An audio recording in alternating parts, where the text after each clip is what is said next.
What's up, YouTube? It's the Action Figure Grader coming back to you with another video. Before I begin, I want to say thank you to all of my Patreon supporters. Your support allows me to make more and better videos, so I really appreciate everyone who supports the channel. Also, if you like this video, be sure to like and subscribe for future content. I have a couple of new static 1980s Polish bootlegs that just arrived. I bought these from Jacob Przezinski. He is the author of the book Far, Far Away, which I've talked about at length. And Jacob listed a bunch of really hot Polish bootlegs for sale. I bought two of the more common ones.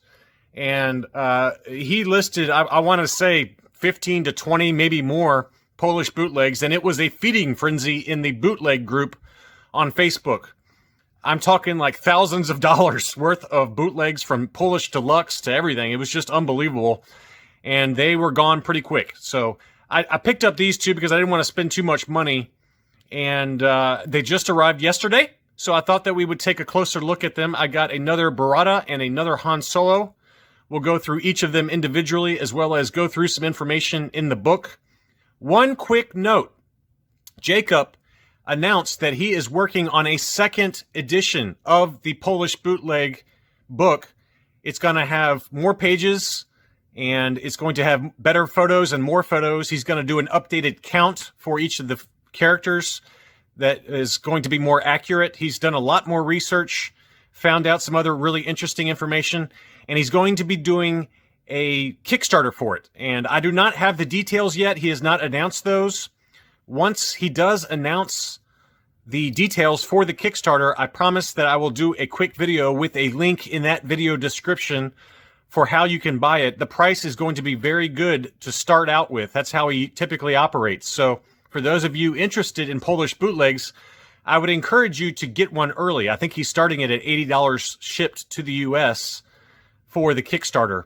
And, you know, later on, once they're printed and he's got copies and extras and so forth, the price tends to go up from there. So I would encourage you, if you're interested in the Polish line of figures, it's a really cool, kind of interesting sub-segment of collecting that some people like, some people don't. I get that. But if you are interested, I would encourage you to get one early. Okay, so let's take a look first at the Barada figure. This is the new one that I just picked up. This is one of the more common color variations, and I will show you some other interesting colors in a second here. But this Barada is molded in brown rubber, and he has blue boots with kind of orangish gloves. I've seen pink gloves as well. I've also seen, you know, other colors for the gloves, and he's got very black pupils with white eyes, white paint. It's actually a really nice example, better than the one I'll show you in a second that I've already had in my collection. This one does have the original date stamp for the license figure on the back of it, and but beautiful paint. It's just for these. This is a second set. The first set bootlegs came out a little bit earlier, but this one apparently came out, you know, a little bit later with the second set, like Boba Fett and a few others. And Nine Yum, I believe, is a second set bootleg as well. I could be no, actually, you know what? I think the static Nine Yums are first set. I can't remember, but I'm only going on memory, folks. I'm not perfect, but look how pretty the paint is on this one. It's in great condition. I'm guessing it will receive a 75 or a 75 plus once I send it off to grading at some point. But really nice bandana, is in great shape, and you can see the backpack there. So a really nice pickup. Again, this is one of the more common color variations. He had a light green one that I wanted to get, but it sold out from underneath me. But here is the other one. This is probably, I think, the very first Polish bootleg I ever bought. It was either this one or a static AT-AT Commander. I can't remember which one was first, but this one has very few paint apps. It's got just slight paint, I think, on the feet there, and potentially, you know, around the bandana, as you can see, and the eyes are kind of molded, or excuse me, painted in like a reddish color to match the bandana. So this one is not nearly as detailed as the one I just picked up. And you can see here the grading on it. This is a first generation. It's really a second set, but CAS labels anything 1980s as first generation. But this is a Barada, and it came back with a 75. So it's an unarticulated, just like the one I just picked up. So you can see the comparison there. But the new one I picked up is much better. It's got, you know, paint around the teeth. the eyes, the bandana is a different color, the hands, and the boots, as well as the belt buckle. So a little bit more detail. Whoever made this one probably took a little bit more time than the one I already had graded, but it's kind of cool to have two different variations of it. So let's cut here and take a look at the history for the Polish static bootleg Barada. Here's some more information on the Polish bootleg Barada. Again, this was a second set unarticulated bootleg. And Jacob, in the book, he mentioned that the figure came out right around the same time that the Power of the Force 2 license figure came out. So that's kind of interesting. You can see some other color examples here. The light green one was another one that Jacob had, but I didn't get to it in time. I wish I was able to get that one.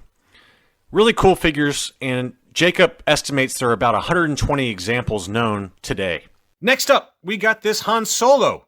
I picked up this Han Solo because the one I already had in my collection was not in great condition, and I like the gray color to the shirt.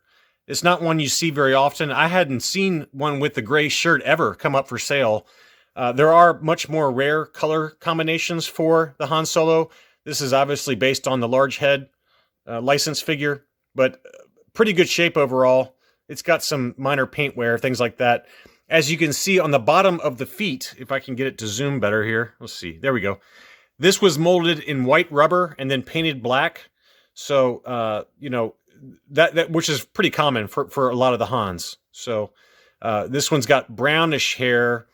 The Han came in either with brown hair like this one or the black hair that I'll show you in a second. But a really nice example, very peach skin or peach face there. The hands look to be painted maybe a little bit lighter. Some minor paint wear here and there, and I'm guessing this will score, I don't know, maybe a 70, maybe a 75 if I'm lucky, but probably a 70 or 70 plus is my guess on the grade for this one. But it's okay. It's, you know, the price I paid was very fair. And then here is the other one in my collection. This one's got a little bit more wear to it, but I picked it up for almost nothing. I think I paid $20 for it originally. And I call this one the Charlie Brown Pigpen variant because he's got so much face wear. It looks like he's been playing in a sandbox. But very cool. He's got just a little bit of minor damage to the hand. This one only graded a 60, but he's got, you know, the white shirt, a much more traditional paint color, you know, that matches the license figure. He also has a painted belt buckle, which the new one does not have. I wish the new one had a painted belt buckle, but it does not. And so this one, again, graded a 60. Now, the other thing I wanted to point out that I'll go into in more detail in a second is that the height of this one is much taller than this one. So this one's a lot shorter, and you can kind of see that as you know, take a look at it. Even with the stand and everything in the CAS case, this ungraded one is a lot larger.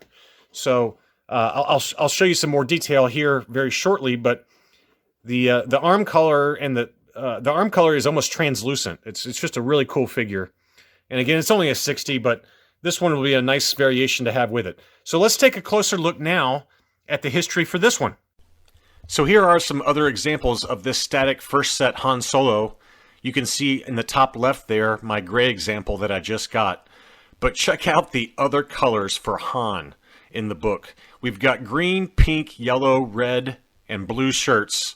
And those bottom ones are so awesome with the silver outfit. Han looks like he's in a 1970s disco, rocking out to some Bee Gees music.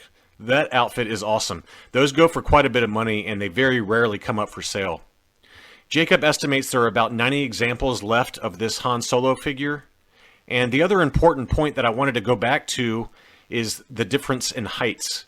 Jacob thinks that potentially there was more than one manufacturer for this Han Solo, given that some of these figures were fairly small, like my graded example, versus the larger ones like my gray shirted example.